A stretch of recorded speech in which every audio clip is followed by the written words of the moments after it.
আসসালামু আলাইকুম ওয়া রাহমাতুল্লাহি ওয়া বারাকাতুহু। আলহামদুলিল্লাহি নাহমাদুহু ওয়া নাস্তাঈনুহু ওয়া নাস্তাগফিরুহু ওয়া নু'মিনু বিহি ওয়া নাতাওয়াক্কালু আলাইহি ওয়া নাউযু বিল্লাহি মিন শুরুরি আনফুসিনা ওয়া মিন সাইয়্যাতি আমালিনা ওয়া মান ইয়াহদিহিল্লাহু ফালা হাদিয়া লাহু ওয়া নাশহাদু আল্লা ইলাহা ইল্লাল্লাহু ওয়া নাশহাদু আন্না মুহাম্মাদান আবদুহু ওয়া রাসূলুহু, আম্মা বা'দ। প্রিয় সুধী, আপনাদের সামনে প্রত্যাহ কম বেশি কিছু না কিছু নিয়ে আলোচনা করি। আজকে যে বিষয়টা নিয়ে আসব, পবিত্র ঈদ উল ফিতর নিয়ে। ঈদ উল ফিতর সামনে আগমন, কেউ বলেছে শুক্রবার তো কেউ বলেছে শনিবার। এটা আমাদের মতনৈক্য তৈরি হয়েছে। মতনৈক্য তৈরি না হওয়ার কোনো কারণ নেই। এখানে যেগুলো এসেছে, আমরা যদি 29টা রোজা করার পর দেখতে যদি আকাশে চাঁদ না দেখতে পাই, তাহলে আমরা ঈদ উল ফিতরের আনন্দ নিতে পারবো না। তারপর 30টা রোজা যখন কমপ্লিট হবে নিশ্চয়ই, তখন আমরা আবার দেখে যে আমরা চাঁদ দেখেছি, 30টা রোজা হয়ে গেলে আর আমরা চাঁদ দেখারও এখতিয়ারে আসবো না, অবশ্যই ঈদ পালন করে নেব।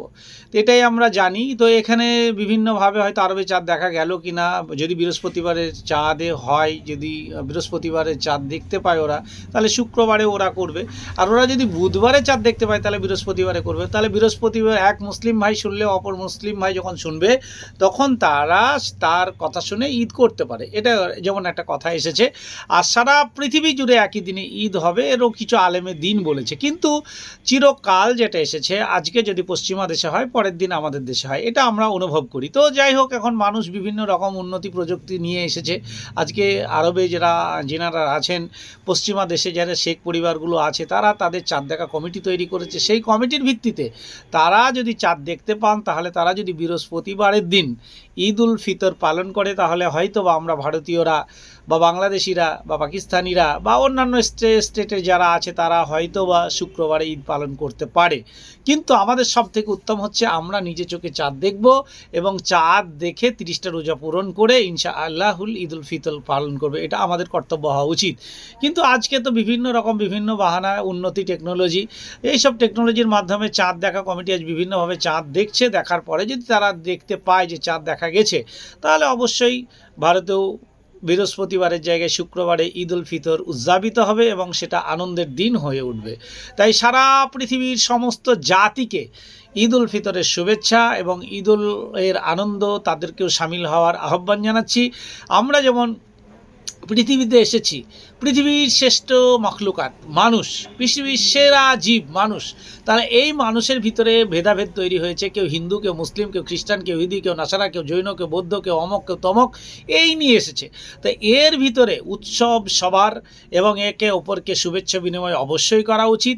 আজকে যদি আরবিয়ানরা ইন্ডিয়ানদের শুভেচ্ছা জানায়, ইন্ডিয়ানদেরও আরবকে শুভেচ্ছা জানাতে হবে। এবং ইসলামিক যে দিনগুলো এসেছে, সেগুলো আপনারা আজকে কিভাবে আনন্দ উপভোগ করবেন। মুসলিম ভাইদের কথা বলছি, সুবহানাল্লাহি ওয়া বিহামদিহি সুবহানাল্লাহিল আযীম, এই দোয়াগুলো আছে। এবং ঈদের জন্য স্পেশাল তকবির রয়েছে, যে তকবিরটা আপনারা সবাই জানেন এবং ঠোঁটের ডগায় রয়েছে। তাহলে সেই তকবিরটা পাঠ করলে আপনি যে সোয়াব পাবেন না, তার কোনো আক্ষরিক অর্থ নেই, অবশ্যই সোয়াব পাবেন। তো কি, আল্লাহু আকবার, লা ইলাহা ইল্লাল্লাহু, আল্লাহু আকবার ওয়ালিল্লাহিল হামদ, আল্লাহু আকবার কাবীরা, আলহামদুলিল্লাহি কাসীরা, সুবহানাল্লাহি বুকরাতা ওয়া আসীলা। এই দোয়াটা যদি আপনি পাঠ করতে থাকেন, তো মানে 10 দিন আগে আর 10 দিন পর, মানে ঈদ উল ফিতরের 10 দিন আগে থেকে, মানে 20টা রোজা পার হওয়ার পর থেকে আপনি এই দোয়া পাঠ করতে পারেন। এবং এই পাঠ করতে আপনি 10টা রোজা পার হয়ে গেল, আপনি ঈদ উল ফিতর পার করলেন। ঈদ উল ফিতরের পর আরও 10 দিন আল্লাহু আকবার, লা ইলাহা ইল্লাল্লাহু, আল্লাহু আকবার ওয়ালিল্লাহিল হামদ, আল্লাহু আকবার কাবীরা, আলহামদুলিল্লাহি কাসীরা, সুবহানাল্লাহি বুকরাতা ওয়া আসীলা। অবশ্যই এই তাকবীর ধ্বনি পাঠ করুন। এই তাকবীর ধ্বনি পাঠ করলে আল্লাহ তাবারাক ওয়া তাআলা নিশ্চয়ই আপনাকে অশেষ পুণ্যের অধিকারী বানাবে, যেটা আল্লাহই জানেন, আমি জানি না। তো এখানে যেগুলো এসেছে, তার ভিতরে আমাদের এই যে আজকে নেই করে 28টা রোজা পার করে আজকে 29তম রাত্রি, মানে বিজোর রাত্রি, যে শবে কদরের রাত্রি হবে না, এটাও বলা যেতে পারে না। না। তো এই শবে কদরের রাত্রির যে আল্লাহ তাবারক ওয়া তাআলা এত ফজিলত দিয়েছে, এই ফজিলতটাকে যদি আজকে সালাতু তসবি বা শবে কদরের রাত্রের সঙ্গে আপনার রাতটার কানেকশন হয়ে যায়, তাহলে 1000 মাসের থেকেও ইবাদতের থেকে বেশি পুণ্য আল্লাহ তাবারক ওয়া তাআলা আপনার অ্যাকাউন্টে অ্যাড করবে। তাহলে যদি আপনি একটা রাত জেগে যদি 1000 মাসের সোয়াব যদি আপনি পান, তাহলে এত সুযোগ আপনি ছাড়বেন কেন? অবশ্যই আপনাকে বলছি, আপনি 21 পেরিয়ে এসেছেন, 23 পেরিয়ে এসেছেন, 25 পেরিয়ে এসেছেন, 27 পেরিয়ে এসেছেন, আজকে 29, যদি আপনার নসিবে জুটে আপনি ছাড়বেন কেন? অবশ্যই আজকে রাত্রে জাগরণ করুন, আল্লাহ জিকির আজকার করুন এবং আল্লাহ তাবারক ওয়া তাআলার কাছে দাঁড়িয়ে দাঁড়িয়ে দুরিকাত করে যতক্ষণ পারেন সুন্নতে বা সালাতু তসবিহ টাইপের যে কোনো নামাজ আপনি পড়তে থাকুন। আল্লাহ তাবারক ওয়া তাআলা নিশ্চয়ই এর প্রতিদান দেবে। আজকে এখানেই এই পর্যন্ত। আসসালামু আলাইকুম ওয়া রাহমাতুল্লাহি ওয়া বারাকাতুহু।